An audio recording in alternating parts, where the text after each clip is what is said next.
और आइए अब अनिल जी से समझते हैं कल के बाजार पर क्या रखनी है आपको खास स्ट्रैटेजी और बाजार के लिए अहम संकेत कहां से मिलेंगे।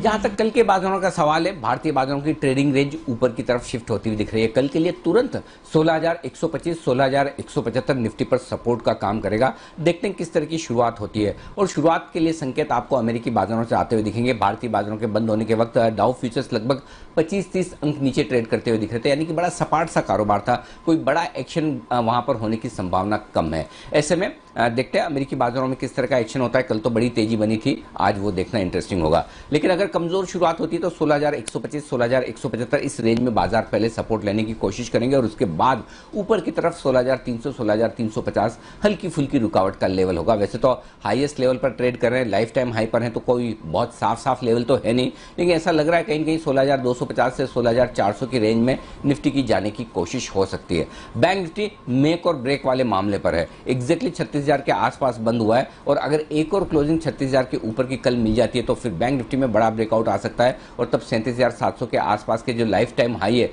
उस तरफ बैंक निफ्टी बढ़ता हुआ आगे नजर आ सकता है। फिलहाल जो मजबूत सपोर्ट जोन है बैंक निफ्टी के लिए वो आपके लिए कल काम करेगा 35,500 से 35,700 की रेंज में, और एक बार 36,000 के लेवल को होल्ड किया तो ऊपरी स्तरों पर बैंक निफ्टी फिर 36,300 से 36,500 तक की जाने की तैयारी कर सकता है। तो दोनों में ही बड़ा इंटरेस्टिंग रुझान है। निफ्टी ज्यादा मजबूत है, बैंक निफ्टी एकदम बड़े ब्रेकआउट की तैयारी में है। और अगर कल एक मजबूत सेशन और मजबूत शुरुआत हो जाती है और बैंक निफ्टी शुरुआती पहले घंटे में 36,000 को होल्ड करने में कामयाब होता है तो फिर बैंक निफ्टी भी यहां से बड़ा कमाल दिखाता हुआ नजर आ सकता है। तो कल के एक और एक्शन पैक दिन के लिए आपको तैयार हो जाना चाहिए, क्योंकि कल वायदा कारोबार की हफ्ते की एक्सपायरी भी है और अभी तो वीकली एक्सपायरी में भी ऑप्शन पे इतनी लंबी चौड़ी और बड़ी पोजीशंस बनती हुई दिख रही है कि क्या कहने। तो बड़ा एक्शन वाला दिन कल भी रहेगा और कल भी फोकस दिग्गज शेयरों पर ज्यादा रहेगा मिड कैप स्मॉल कैप शेयरों के मुकाबले में, वहां पर आपको फोकस करना चाहिए। और फिर अगले हफ्ते के लिए स्मॉल और मिड कैप शेयरों में फिर से एक्शन होगा,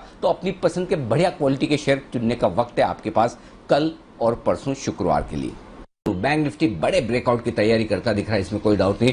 36,000 के ऊपर की क्लोजिंग बैंक निफ्टी में जोश भरने वाली है और 36,100 के ऊपर बैंक निफ्टी बंद हो गया तो फिर ये जो कहते हैं कि ये तो फट जाएगा, वैसा वाला मामला फटने की तैयारी में है बैंक निफ्टी पर। अब आइए बैंक निफ्टी पर यह जरूरी है कि बैंक निफ्टी 36,000 के ऊपर आज बंद है। अगर 36,000 के ऊपर बैंक निफ्टी बंद देता तो बैंक निफ्टी बहुत बड़ा ब्रेकआउट देने की तैयारी, और ये ब्रेकआउट कम से कम 1300 से 1700 पॉइंट का होगा। तब बैंक निफ्टी यहां से 37,300 से 37,700 तक जाने की तैयारी में, जो कि लाइफ टाइम हाई है। क्लोजिंग बेसिस पर बैंक निफ्टी का लाइफ टाइम हाई है 37,300 के आसपास का, और life time high intraday basis पर 37,700 के आसपास का, यानी कि 1300 से 1700 पॉइंट की तेजी के लिए तैयार हो सकता है बैंक निफ्टी अगर 36,100 के ऊपर बंद हो जाता है। 36,100 के ऊपर बैंक निफ्टी एकदम क्लियर कट नॉन स्टॉप तेजी के लिए तैयार होता हुआ दिखेगा और तब आपको स्टॉप लॉस ट्रेल करते हुए आगे बढ़ना है। तो मुझे लगता है बैंक निफ्टी भी तैयार है, और क्यों तैयार है दीप वो देखिए। पहली चीज तो है कि बड़े दिनों बाद बैंक निफ्टी में पहली बार स्ट्रॉन्ग लॉन्ग पोजीशन बनी है, जबरदस्त पुट राइटिंग होती दिखी है। 35,500 से लेकर 36,000 की रेंज में दबाकर पुट राइटिंग हुई है, यानी कि पहली बार लॉन्ग पोजीशन बनने के संकेत आते दिख रहे हैं।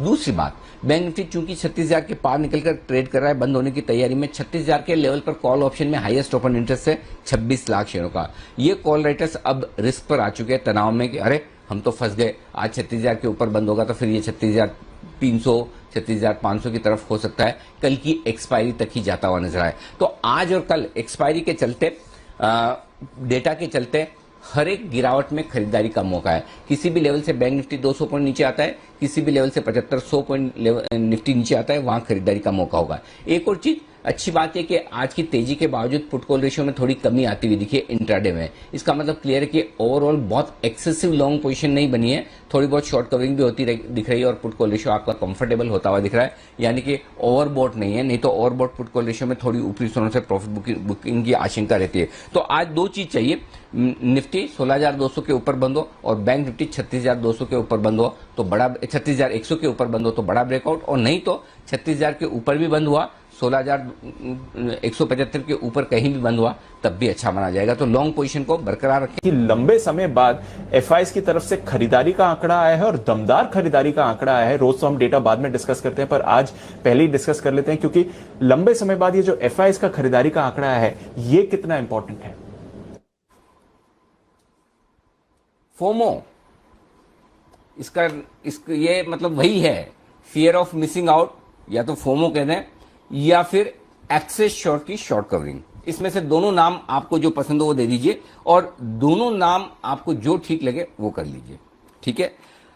अब आइए, 2117 करोड़ की खरीदारी होती दिखी है एफआईज की तरफ से कैश मार्केट में। बड़े दिनों बाद, मेरे ख्याल से 12-13 ट्रेडिंग सेशन के बाद एफआईज की खरीदारी का आंकड़ा कैश मार्केट में आया है।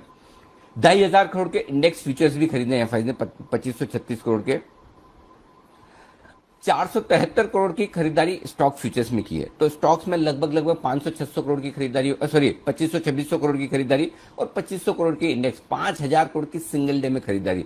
बहुत बढ़िया, very nice, thank you very much.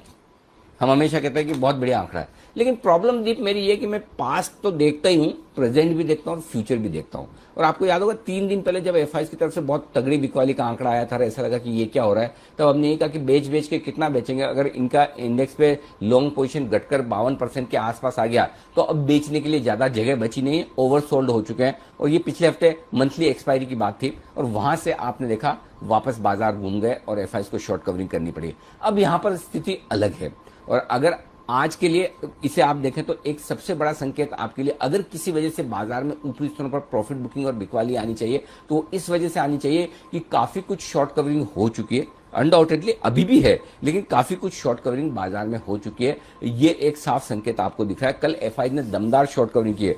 अच्छा, दूसरी बात ये, लॉन्ग पोजीशन भी काफी बनाई। ये एक अच्छा संकेत है कि एफआईज की तरफ से अच्छी लॉन्ग पोजीशन भी बनी है, फ्रेश लॉन्ग पोजीशन। तो मेरे ख्याल से एफआईज भी इसी बात का इंतजार कर रहे थे, जिसका हम सब लोग कर रहे थे कि कब बाजार रेंज के ऊपर ब्रेकआउट देता है 16,000 के ऊपर। जब 16,000 के ऊपर ब्रेकआउट देगा तो हम एक फ्रेश खरीदारी करेंगे। और ये बात मैं पिछले 6 हफ्तों से लगातार कह रहा हूं कि हमेशा आप 15,900-950 की रेंज में बेचिए। एक न एक दिन किसी न किसी दिन ब्रेकआउट होगा, और वो एक ही दिन आपका स्टॉप लॉस ट्रिगर होगा। अदरवाइज आप रेंज में 8, 10, 12, 15 राउंड कर पाएंगे। और जिन्होंने किया होगा उन्होंने किया भी होगा, जिन्होंने कल भी शॉर्ट किया है उनके लिए स्ट्रिक्ट स्टॉप लॉस 16,000 का था। आपने, आई होप कि आपने पालन किया होगा। नहीं किया होगा तो फिर ये ट्रेडिंग की रिस्क आप लेकर चलते हैं।